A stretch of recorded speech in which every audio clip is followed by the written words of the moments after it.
the transition to net zero is very much a similar sort of story, and companies really are going to have to reimagine their whole business model. As an example, and I'm not saying this is a great, one's better than the other, but you buy a shoe at the moment, like a Nike sneaker, and you wear it for 6 months and you throw it in the bin. In future, that's not going to work. And I've seen other companies try like a subscription model. You use it up, you return it to the company, you get a new one. So that's an example of a business model sort of being completely overturned. Hello, everyone, and welcome back to the Clean Techies podcast, where we interview climate tech founders and VCs to discuss all things building and investing to solve the biggest challenge of our generation, climate change. This is episode 86 of the show. I'm your host, Silas Maynor, and thank you for joining us on today's episode. If you are a returning listener, we thank you for your support. And as you might know, we put a lot of work into making this show happen, so we are asking that you take 1 minute to help us today. And we'd like you to send this episode to 2 people you know, so something very specific. One person that you think would like this content and who agrees with you on these things, and one person you think might disagree with this content. Somebody maybe is a climate change denier, or somebody who's just kind of skeptical of the whole thing. This will really help us to spread the word of the show in different angles and help maximize the effort we are putting in. So we really, really appreciate your help on making this happen. Please also leave us a review if you are a returning listener, as you're returning, so hopefully you enjoy the show. Before we get into the episode details, a quick note for any founders listening as well. If you are a founder in the space seeking funding or looking for partnerships, please reach out and we'll gladly make any introductions that we can. And a quick thank you to our sponsors, NextWave Partners. NextWave are experts in talent acquisition, recruitment, and retention across the climate tech, renewables, and ESG spaces globally. So if your team is growing or you personally are looking to make a career change, reach out to next-wavepartners.com or reach out to one of their consultants directly via their LinkedIn page. All right, so let's get into the episode details. Today we spoke with Joe Bushnell, and I had met Joe before he launched Azollo, so it's a pretty cool guest to have on, since I got to hear where he was at prior to the launch of this company. He's from Australia. He developed a certain attachment to the issue of climate change at a young age when wildfires destroyed his town and burned his school growing up. It's a pretty kind of traumatic incident that really made an impact on him. And he went on to study sustainability in uni. He then went into consulting and finance, kind of winding his way back to sustainable finance. And eventually, desiring to pursue a deeper connection directly to the space, he started his own company. So in today's conversation, we talk about this journey and how he ended up founding Azollo to help corporates transition and upskill their workforces. This is vital for corporates to achieve the sustainability targets they have set. It's a really interesting challenge in general. And we also talked about his advice to other aspiring founders thinking of jumping ship. And then we ended on the topic of mentoring and how much tech will be able to revolutionize the talent space. We also discussed where he thinks where we think the boundaries of tech are. So really fun episode. One other thing just to kind of go back onto is that upskilling the sustainability talent inside of corporates is, I think, something a lot of people overlook. Is you can't just have a team of 5 or 6 individuals, even maybe 20, in a corporate that can make this company sustainable. It has to be something that's kind of ingrained into the culture, which is why it's so important for kind of a high level upskilling of the entire workforce, not just a few specialists in the space. So again, really fun episode with Joe. And without any further delay, let's get into the show. All right, welcome to the show, Joe. How's it going? Yeah, good, thanks. Great to be here. Keen to talk about climate tech. Yeah, same here. It's a bit of an interesting situation. So usually I meet people sometimes after the show in person, but I've already met you in person when you were visiting New York. So it's going to be interesting and nicer to already know the person I'm speaking with to some extent, right? So I want to do this a little bit differently than I usually do. So instead of going into your backstory first, let's start with what you're doing right now, and just get right into the weeds of what you're doing with Azollo. Yeah, definitely. It's a slightly different concept to a lot of climate tech ideas that I've talked to people about. So it's probably good to get into the detail. So at Azollo, we're really looking to put the workforce at the center of climate transition.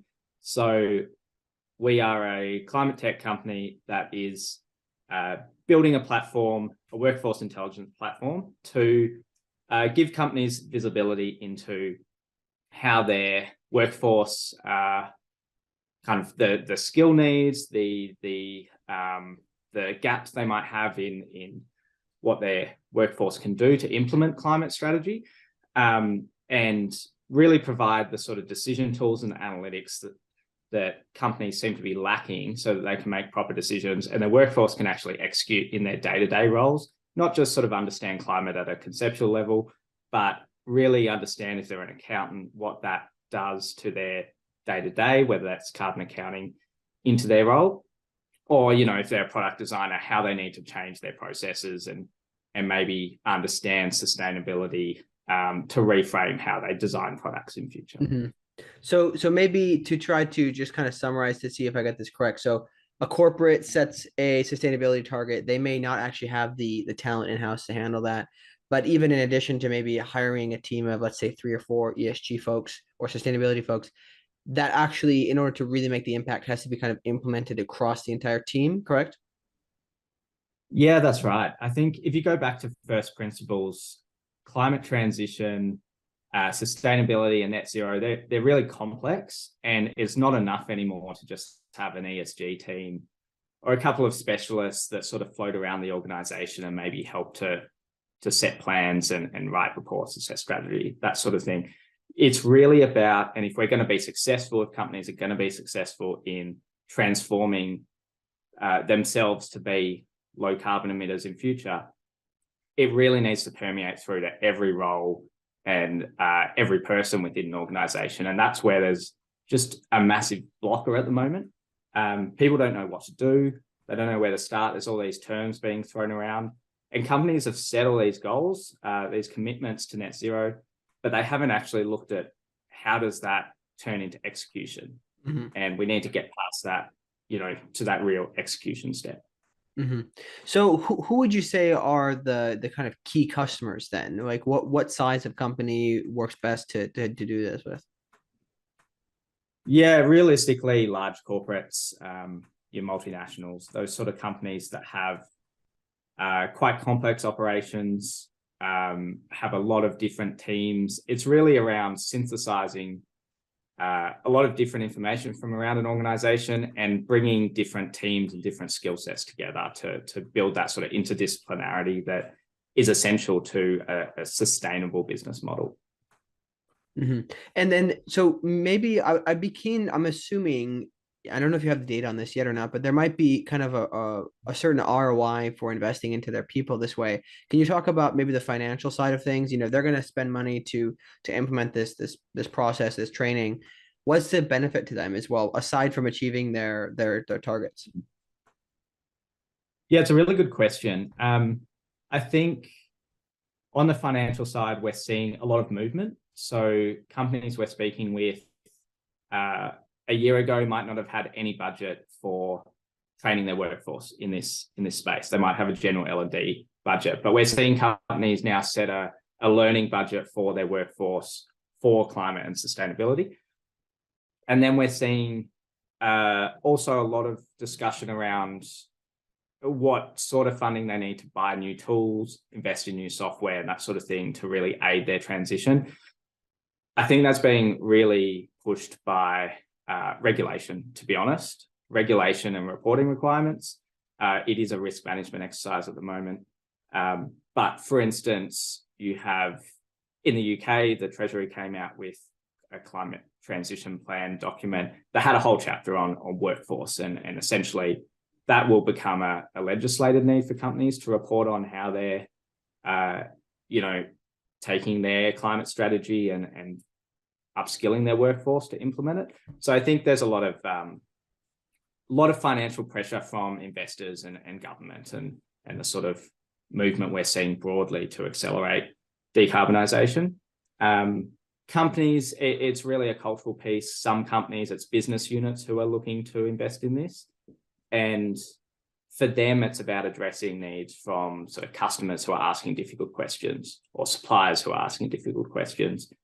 I would say quantifying the ROI at the moment, isn't necessary. It's more of a, we need to do something and we're going to try things, rather than we need to hit a certain return on this investment in training.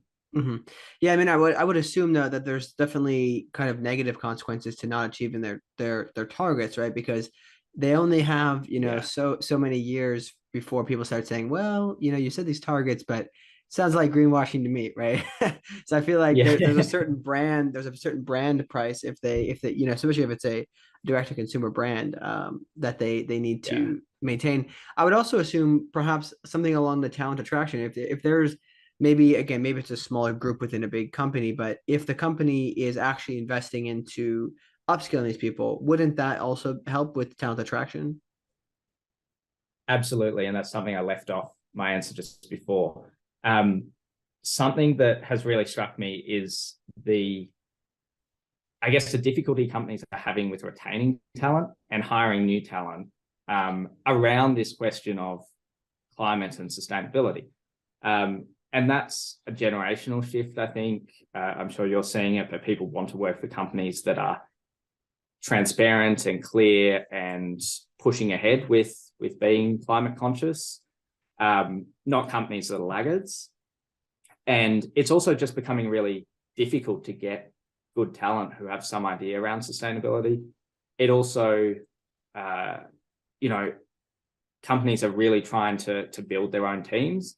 And so even with consultancies, it's hard to bring consultancies in to do your work unless you're, a blue chip firm who has a long-standing relationship and can pay the fees. So definitely companies are facing this crunch of needing to bring in new talent and motivate talent to stay.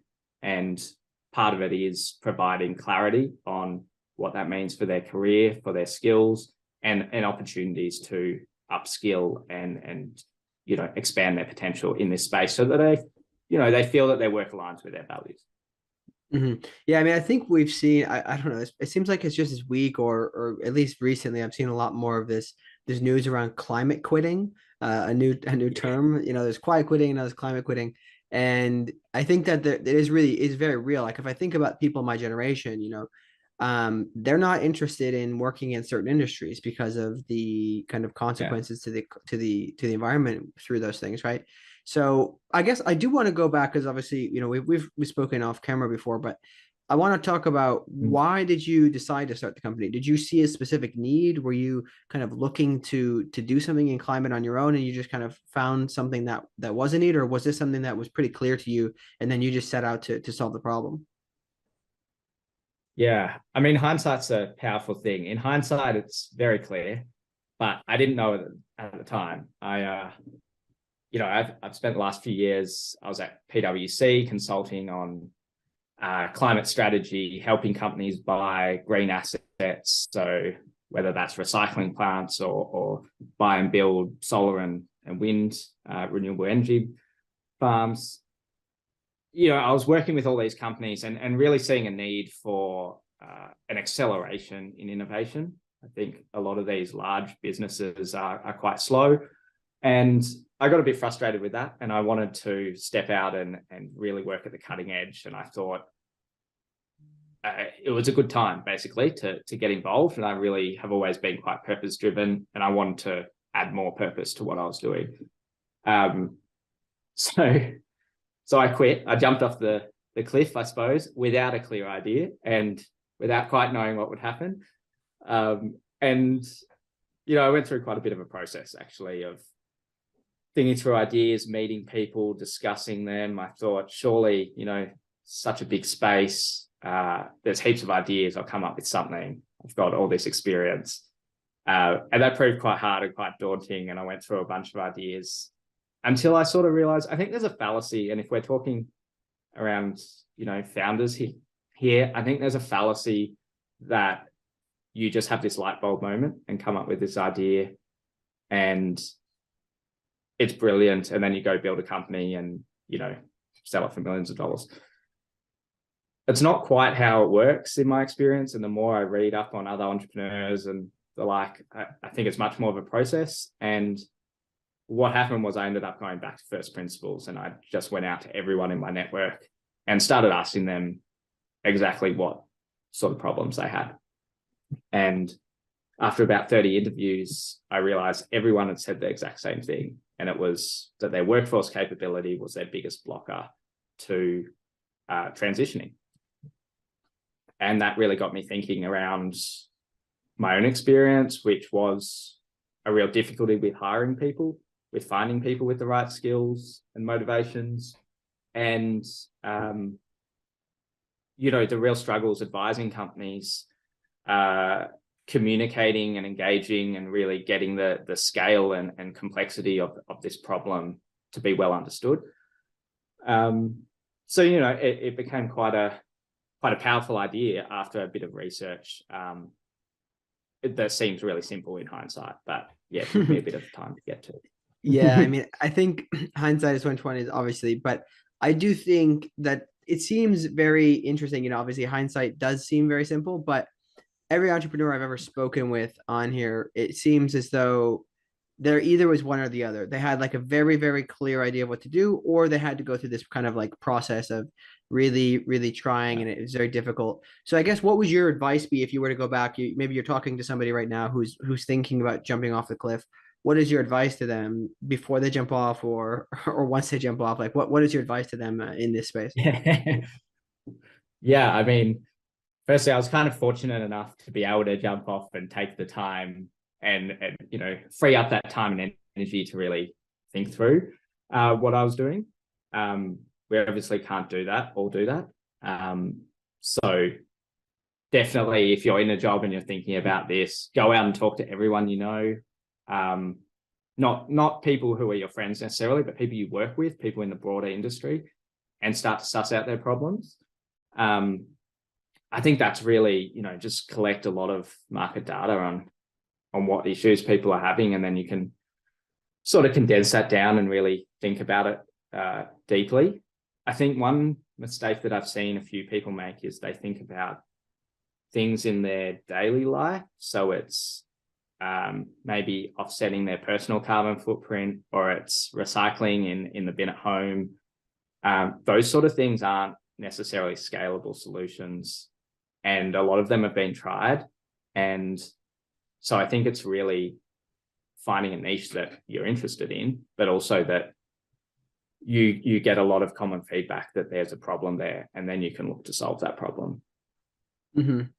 Yeah, I mean, I think it is interesting. There's a lot of from listening to My First Million, I've heard a lot of these entrepreneurs come on who are like, oh, this is a dumb idea, but it would solve one thing that I would want to choose, right, to change, right? But it's not necessarily commercially viable. I think it is interesting, especially in the context of climate, because it can be pretty easy when you have this deep motivation to kind of help fix climate change. You see one thing and you jump on it without maybe doing research to realize, oh, actually, you know what? There's like 16 other companies doing this or that tried this, and perhaps it's maybe not the greatest place to go now.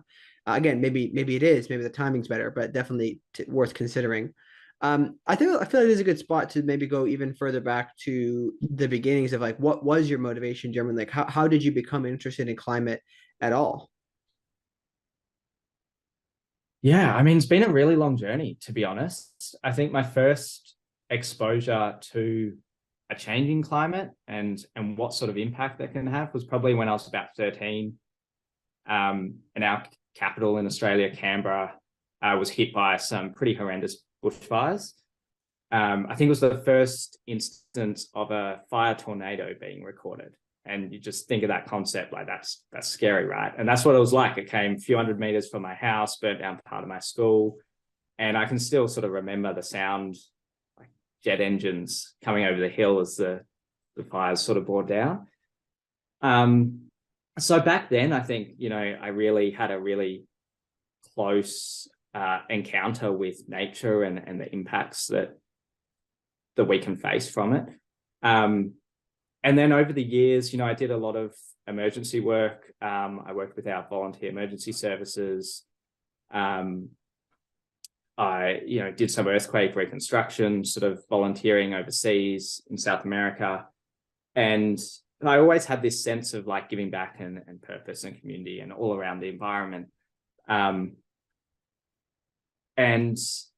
yeah, then, I studied my graduate degree in environment studies and sustainable design. But then it kind of stopped because at that time, there wasn't really much recognition of it. There was talk around climate, but Australia's had a really difficult transition to accepting that climate change is a big issue we need to address. And there weren't really many jobs or anything like that. And that really put me on a journey of, well, if this is an issue that we need to address, how do we do it commercially and reform the current way we do things? Because that seemed to be the big blocker, which led me into banking. And fortunately, I kind of circled my way back to things like renewable energy financing and social housing development and that sort of thing. But yeah, it was a long journey around. And I think I'm fortunate now because I've experienced all sort of facets of the industry. I've worked in big corporates, I've advised, I've consulted to companies, I've dealt with renewable energy, I've dealt with social, like the people side of, I guess, sustainability.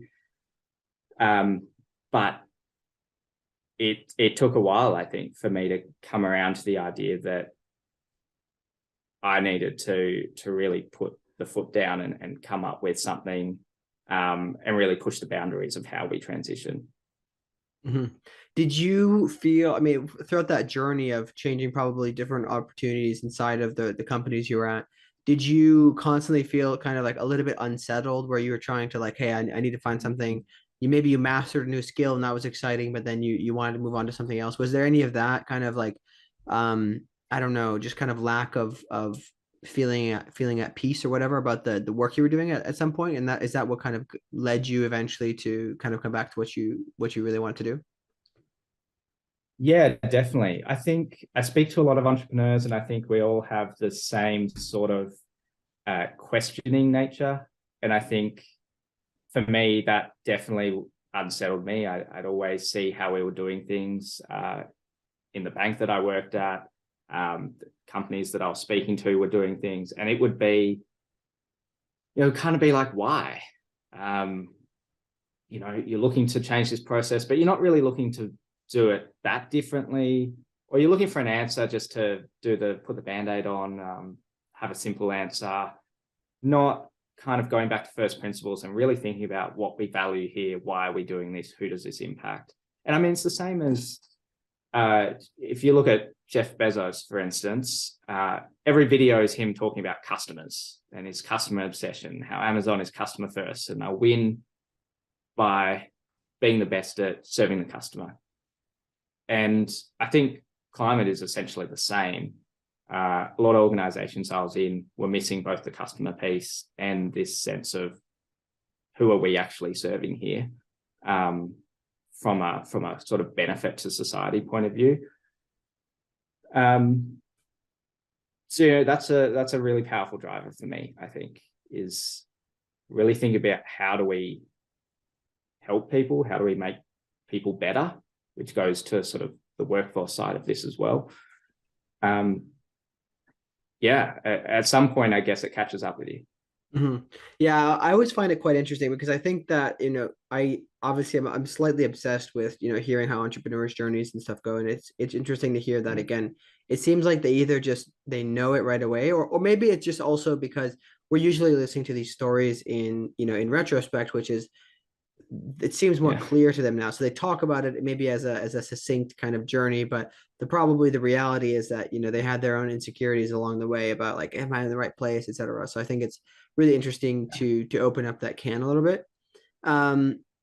Let's go back to what you're doing with Azollo. So I want to talk a little bit about, we talked slightly about the generation shifting, but could you talk about maybe some of the industries that are really, from your data points, that are really going to struggle with talent attraction and why that is? And if there's any in particular that are kind of ahead of trying to head that off at the pass and do things to fix that, knowing they're going to have a struggle to find talent.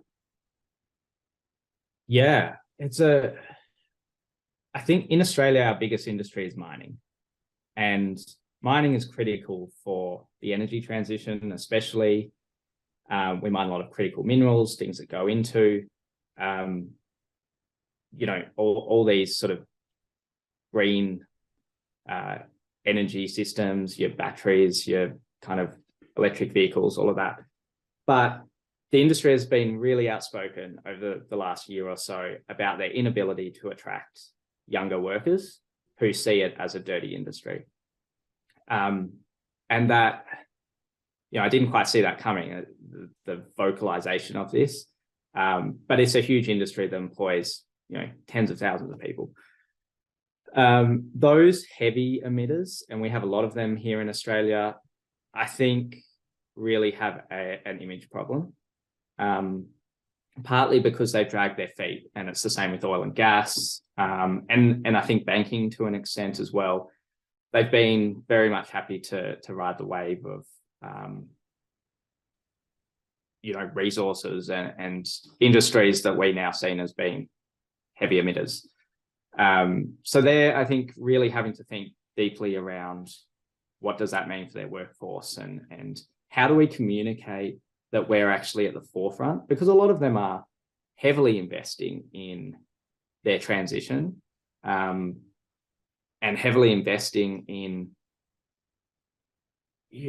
how their whole operations transform, how they, if you're a mine, how do you replace your diesel vehicles with hydrogen or electric vehicles? They're kind of at the cutting edge, but people don't see that. People just see that they're dirty. So those organizations are having to really think deeply around what their workforce looks like. But for me, a lot of it is actually a bit closer to home. One industry we talk to a lot is sort of commercial real estate, and that makes up around 40% of emissions, if you include their electricity use. They face a lot of pressures because they face city, state, federal regulation. That's, I think, pretty similar all around the world. And they're also traditionally, they have a lot of people who've been in the industry for a long time. There's set ways of doing things, and so they're facing a bit of a reality check when it comes to how they change the way they do things. And they've started off really strongly on the measuring emissions and water use and that sort of thing. But now it's getting to the pointy end where people need to know, if they replace a ventilation system in a building, why they have to choose a different one, and why it matters for the business overall. And I think real estate is one industry, especially that only has, or that has quite small, like the information flow across different parts of the business and types of business doesn't necessarily make it clear how those things relate. And I think that's where we're focused, is industries and companies where there's a big gap between communication, information flow, and how different parts move together. Mm-hmm. That makes sense. Yeah, so maybe we can use that and kind of keep going on that example. So within real estate, what are some of the ways that tech can help enable this, both from their own workforce kind of transition aspect, but also just in ways to enable their business to be more profitable? I know enough about the clean real estate space that it is a better return on investment. At least currently it is. It'll be eventually a discount, but what are some of those things that they can do to really up their game, and then to assure that they can attract the talent and upskill their existing talent? Yeah, I mean, the core of real estate for the last few years has been just measuring your use of electricity, water, where your waste goes. And so there's a lot of data being collected, but not a lot of optimization. And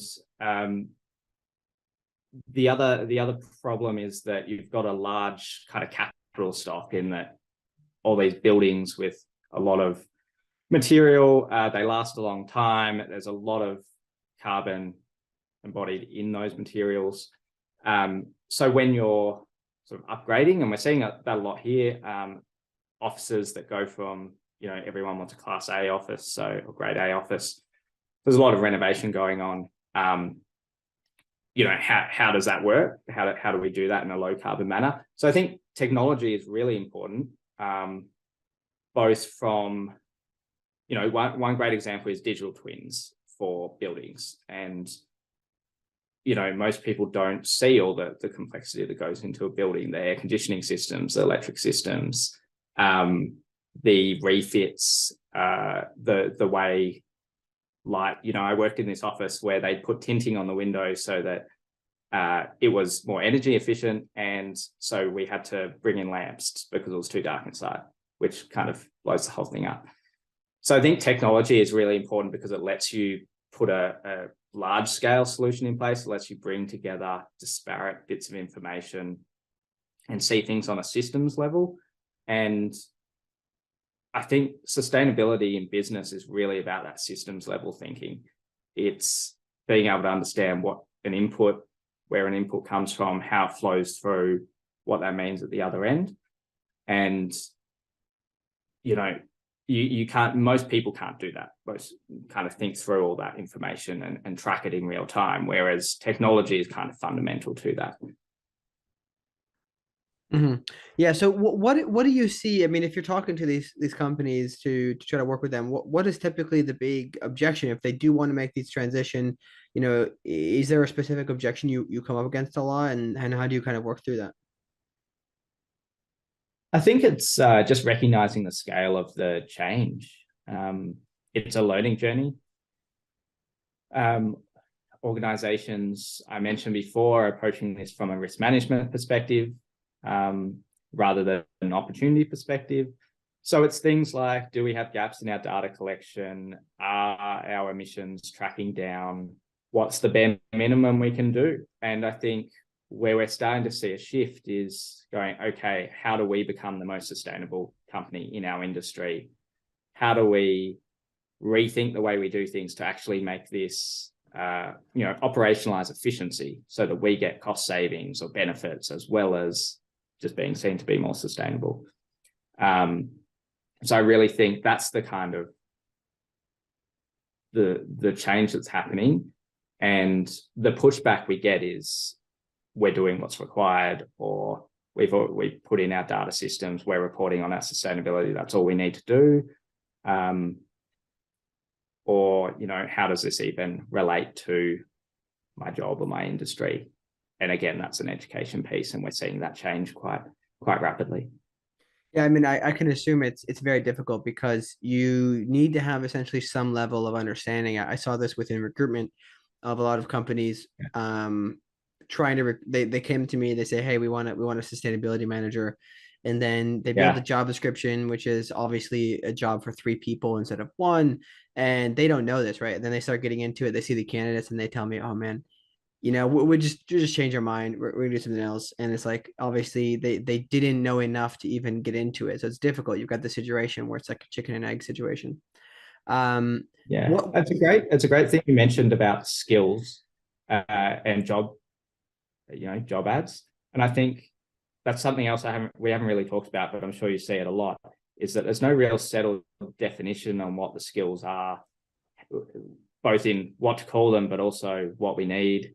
And that's a real blocker. And I think one really easy starting point for companies would be to sit down and think through their kind of skills, structure, taxonomy, what they need to bring in, and define those terms. And that kind of applies to any skills in an organization, but these green skills are really important to get your head around, and most people don't at the moment. It seems to be a real emphasis on kind of soft skills like stakeholder management and communication rather than anything a bit more substantial.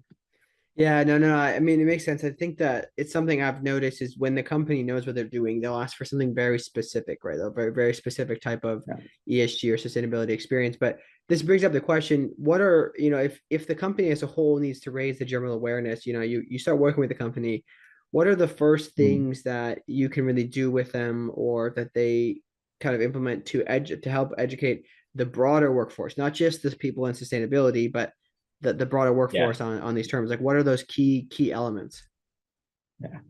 Well, we're doing 2 things at the moment. The first is a Sustainability Foundations e-learning course, but it's a bit different to most of the courses that you see around the place. It's not focused on climate science. or understanding ESG frameworks or policies or anything like that. It's really back to basics. This is how to think about sustainability and be confident thinking about it, conversing with people about it. Here's some frameworks to use to, reframe your thinkings about what it means. And then some more practical tools around, if you're in a customer role or, product role or, an operations role, here's some key things, standard things to look for that you can implement. And here's some practice, exercises and things for you to be comfortable sort of putting up sustainability ideas in your business or adjusting, your sales pitch or things like that. So it's really around making people feel confident about sustainability rather than giving them a ton of factual kind of science and knowledge to carry around the head, because we just know that doesn't work. The second part that we're doing is really around diagnostics, and this is for the organization more specifically.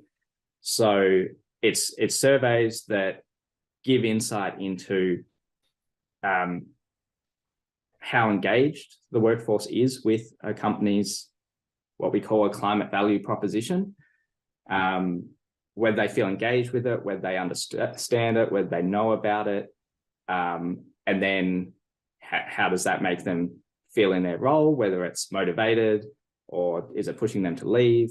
So there's that sort of thing. And then from the organization side as well, how well are they, perceived and communicating their climate goals and what they're doing in an organization. Because a lot of companies are doing a lot. They've set all these plans. They haven't really communicated it at all. So again, it's around insights into the confidence of people and the clarity that they have. And I think that's really the starting point for organizations and for the workforce. Mm-hmm. Yeah, I mean, I think it's interesting. I wasn't thinking about my next question here because I was trying to think, contemplate what you're talking about. Well, one thing I do have on my list here we could go into is what, obviously right now, AI is all the rage. It's everybody's talking about it. But I wanted to maybe ask, like, what do you see as the role of AI being in to help people make this transition with their workforce? Do you have any specific data points on this? Not so much specific data points, but I think there's two components to AI that are really powerful. And if we're talking climate tech in general, it's really useful to think of these. And this is what we're doing with the workforce as well. So two issues with climate are that you need to synthesize a whole lot of complex information together. Often that's ideas from, say, economics, behavioral science, environmental design, climate science. All these need to be mixed together. Very hard for most people to do. We're all specialists in one thing or the other. And there's a lot of research and data out there. So AI is really powerful at synthesizing that information together. The other thing is that the power of AI is really in speeding up our ability to iterate and learn. And we're talking about a transition that needs to happen at an accelerating pace. And we need to really learn and iterate new ways of doing things as quickly as possible.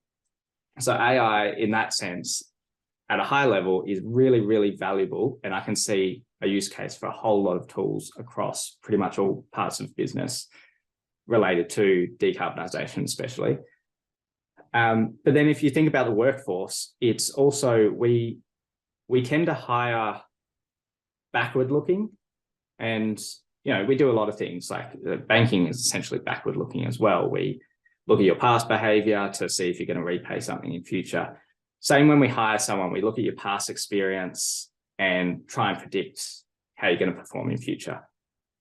Really fraught model, because we then end up hiring people who have already done the job so they can do the job on day one, but then they're likely to leave in 6 months.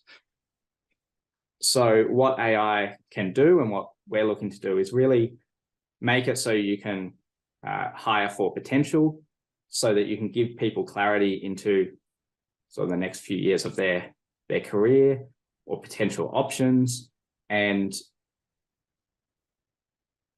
learn and iterate on how that makes people feel, whether that is making them skilled, whether that makes them motivated to stay.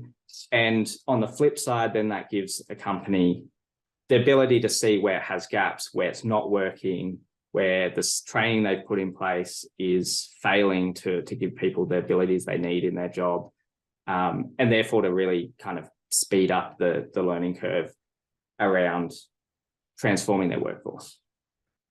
It's quite interesting, actually. I never thought about that. I mean, obviously that's the whole point of doing an interview, is to base off of, hey, can you do what I need you to do? I do find that interesting though, because a lot of people, they only will hire people who can for sure, like they've done the work already. And if you think about it, and anytime there's an emerging space, there's a very small number of people who actually have done that work. I remember when utility scale battery storage was a big thing. It was popping off. Everybody's like, oh yeah, we need to find these engineers who've been doing this, development engineering for 3 years. And I was like, I don't know what you're saying. This literally just started this year. So like there's only going to be 10 people out there for the very, very early movers, right? For the people who did the pilot project. I've got a great story on that. I've got a story on that. So there was a job ad for someone with TCFD experience, and it wanted 7 years of experience. TCFD had only existed for like 5 years. Yeah. So, it just wasn't going to happen. Yeah, I mean, you see all these TikToks and these memes around, people graduating uni and then going, and then all these junior roles require, 5 years experience, and it is a bit of a joke, but at the same time, it's like this is actually happening, right? And there's a very unrealistic expectation. I think I was discussing this with some of my friends around the role of the existing workforce to mentor the next workforce, and I think that I don't know if this is a product of remote work or not, but I think that there's a lazy existing workforce who doesn't want to put in the effort to train a new workforce, right? This mentorship, this apprenticeship idea has gone because it's so transactionalized. And I think part of the reason why Gen Z tends to move jobs and younger people tend to move jobs so often is because there is none of that, right? Everybody I've ever bumped into, if they like their manager, the manager is really, developing them, they have no reason to leave. And I think that it's difficult when you have remote work to mentor people more, because it's a lot more work as a manager to train somebody virtually, right? So I think that this could be a whole nother discussion. I don't know if you have any thoughts on this as well, or any observations. No, I've certainly experienced that. The lack of mentorship, or the people move on so quickly now that you don't have those long-standing relationships, and you don't know if you can learn from people, which is why I think, going back to your question around technology, we need to find other ways to facilitate this. And if it's building tools that better predicts or keep up with what you need to be happy in your job and motivated, or how to connect you with other people in the organization to make you feel more in sync, and if that's mentoring or if that's just connections through other means, I think there's a real capacity there to scale up how the workforce connects, because I don't think we're going back to a sort of apprenticeship model. Things move too fast, like in life in general. I don't necessarily think we'll move back to an apprenticeship model, but I do wonder about the capacity of AI to help aid this kind of the unspoken side of things, which is like never trained. Like obviously people give boomers a lot of shit for just being like kind of ruining the world in some ways, so just being focused on corporate life and everything. But at the same time, there was a certain type of respect or mentality that came from the older generation teaching the youngers and kind of helping people get skilled at something. I'm currently reading a book called Mastery, and I think it's interesting to talk about this kind of this journey and things. But I do really hope that perhaps someday we can use technology to help humans understand themselves and the other people that they're training, so that they know, oh, actually, I have a role here as a human that AI can't do. Maybe it helped identify, but I need to help mentor that person, right? And that can be the difference between somebody staying a long time in the company. And again, if you're hiring, if you have people leaving every 2 years versus getting somebody who's motivated to build something with you for 4 years, 5 years, That's or even people who stick around for 10, 20, right? Yeah.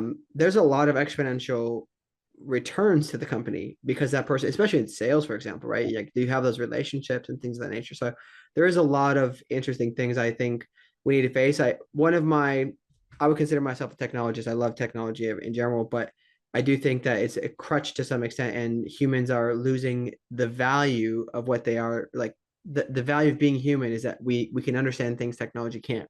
And I sometimes think that we're just kind of slowly getting lazier and lazier. So I think we need to enhance them both, right? Um, Yeah, definitely. I think one is a tool that, it's that the fact that it's easy to forget about people who work for you, might not be top of mind. It's a sad fact. Like, as much as you care about the people who work for you or around you, often there are more pressing matters like getting that report right, or, something for your boss. And if we can bring back sort of a bit more of a nudge around, oh, you should check in with your mentee, or, have you had your, I don't know, one-to-one catch up this yeah. month? Just little reminders that make it easy to have that connection. Yeah, I mean, I think the bumping into people in the building or in the office is an Yeah. underrated benefit to people's development if the people are good, of course. But I know I had this experience, especially when we hired some more people in my team in the office in New York, and then I had a couple people remotely. And there'd be times where I'd be halfway through the week and I'd be like, man, I didn't really check in on him. Holy crap! Like, I'm such a bad boss, but it's so hard because everything's on fire, right? So yeah, no, Yeah. definitely understand that. Um, before we run out of time, I do want to talk a little bit about more of the experience around raising for this company. So going through the Yeah. fundraising process. I'm not sure if you've raised a lot of money or not, but this is a very different type of model. So to me, I don't maybe you can help me summarize. What would you say are the kind of key components here of this model of business? We talk about it in two parts. One is what you've identified as that much more sort of services-based model, and the other one is a pure tech play, which is the AI-driven workforce intelligence platform. So I can explain why there's two models, and it goes to the interesting story of raising so far. It's really difficult in climate to come up with a pure tech play that fits the bill of your standard VC backable SaaS sort of model. I think some of those wins have already happened, and one of the difficulties with climate is you're solving both a sort of planet problem, an existential problem, and a commercial problem together. That can create quite confusing or complex ideas and complex models. You're also often not just solving a really simple pain point. It's not a better email. It is a better email that also saves trees and wildlife and helps companies decarbonize. So there's a bit more going on. Our model is really around, I guess we're an early stage startup, so it's a developing model. The services part with the training and the diagnostics is based around really solving an immediate need of companies and building relationships and feedback loops so that we understand better exactly the tiny pain points between each person in a workforce and the systems that are involved and the company, the executive decision making, and sort of bring in data points from different, there's the learning experience, there's how it relates to their sort of L&D systems, as an example. Getting some of that early data and really making sure that we're on the right track in terms of building the workforce intelligence side of things. The workforce intelligence, that is an emerging field. It hasn't existed for very long. It's really based on machine learning, and that takes a bit of time to build and iterate. And especially with climate, we're not just looking at a standard model of a workforce and then kind of putting a few outputs that mention climate. It's really rethinking the whole structure of a business with climate skills in mind. So I mentioned before, climate and sustainability skills, green skills, no one's really defined what they are. One of the things we're doing is defining what a lot of those are into a model, which is quite complex.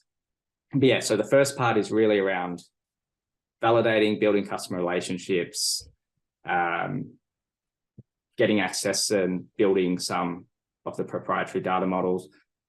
And then the tech play is really where we scale what we're doing so that it can apply across organizations and in a much more sort of insightful and large scale way, I guess. Yeah, I Does think that it's kind of interesting. answer the question? Yeah, it does. It does. So a service plus tech play, but obviously there's a level of needing the services business to try to help get and collect the data, because I'm very, very new to how AI and everything works, but my understanding is that it's very important to have a certain specific type of I don't know if the word is moat or data set that's kind of yours only, right? And things that you have. So I think it's interesting to see, and I could see some pretty interesting outcomes potentially from the tech side of things for the future. But I guess to kind of try to wind things down here, what are, if you look forward into, let's just say 2-3 years, like based on what you're seeing right now, what do you see as some of the biggest challenges in the climate tech talent space being? Yeah, I think there's two trends that are really important. So the first one is fairly obvious, and that is a real shortage of talent, because you have essentially every industry, every business in every industry, in every part of the world, trying to accelerate their transition to net zero at the same time.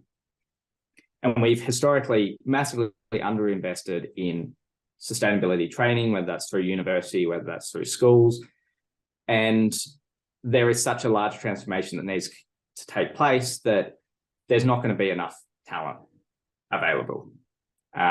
That's part of why we're looking internally at the workforce, because we don't think companies will be able to get enough talent externally. The other one is really a move to specialization. I think currently anyone with a bit of sustainability, ESG, CSR, whatever, experience or knowledge kind of fits in one bucket. As we become much more specialized, I think you're going to get the data analytics people, the product design people, the supply chain specialists, and that will really kind of fragment the talent market. It's good because anyone who's got a specialization in that specific niche at the moment won't have to do too much to become a leading sort of figure in that field. If they put in the work over the next couple of years, they can almost come out as one of the leaders. And for anyone thinking about this, I think that's a really valuable place to start. Like, what experience do you have now, and how can I leverage that over the next few years with training or work experience or whatever?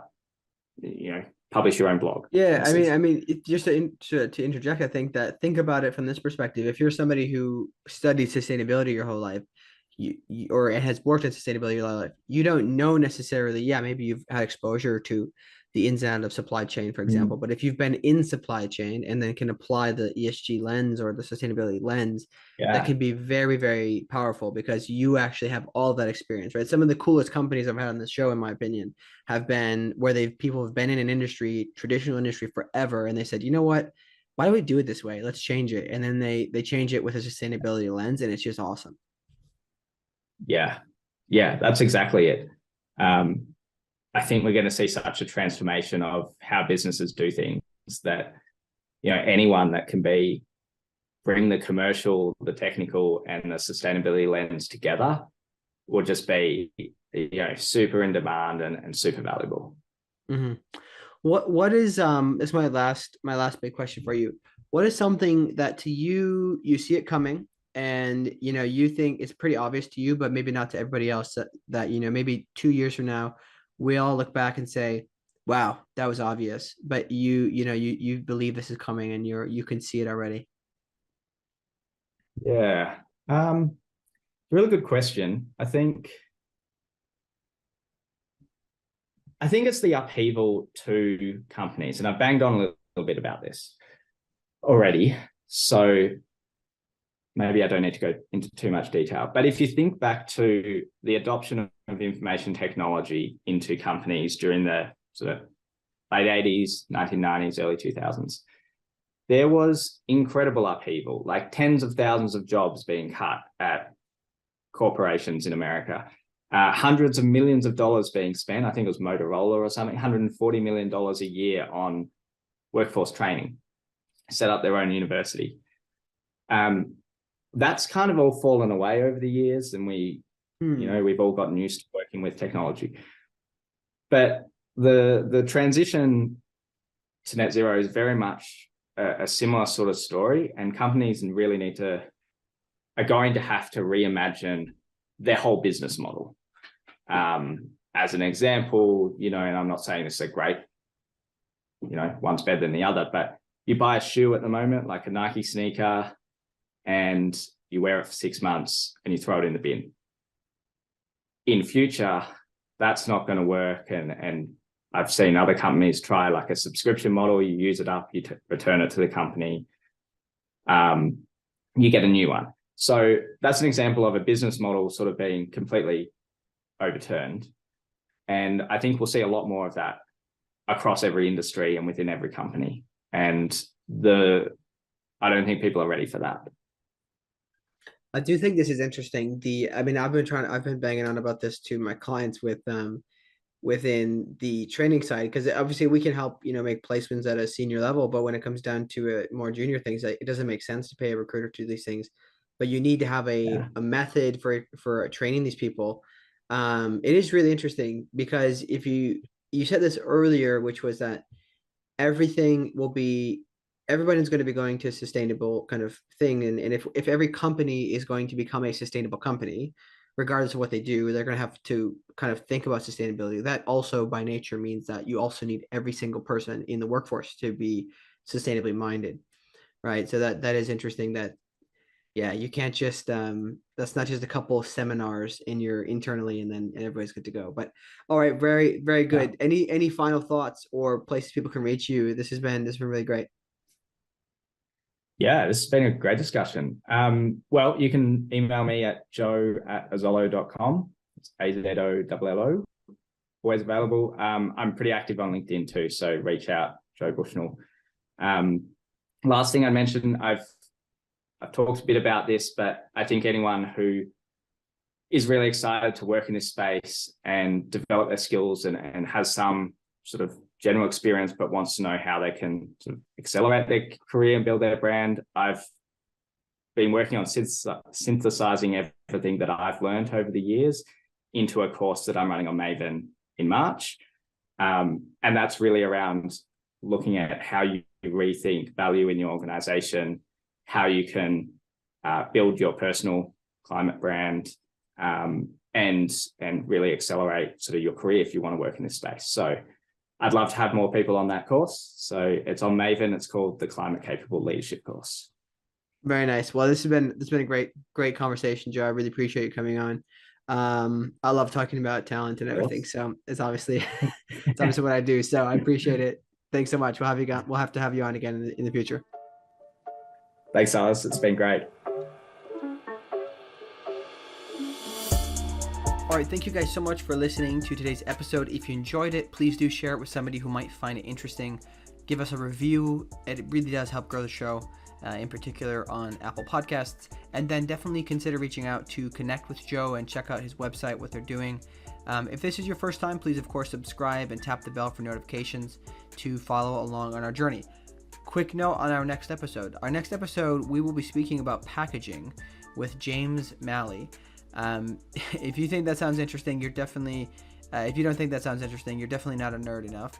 I really enjoyed this conversation a lot because in a past life, I had a hobby business selling mate tea. If anybody knows mate, hit me up. We can chat about it. It's kind of fun. And I got really into the packaging aspects of things because we were shipping products across the country. And on top of that, growing up, I spent a lot of time helping load and pack things with my dad when we would transport cabinets that had to be installed. And just utilizing space, I guess you could say, kind of runs in my veins. So it was really cool to have a conversation where the focus is actually maximizing space to save the climate. Again, maybe sounds nerdy to you, but it's a really, really fun conversation, I thought, with James. So stay tuned for that episode coming up next. And thanks again for joining us on the Clean Techies podcast. We will see you next time.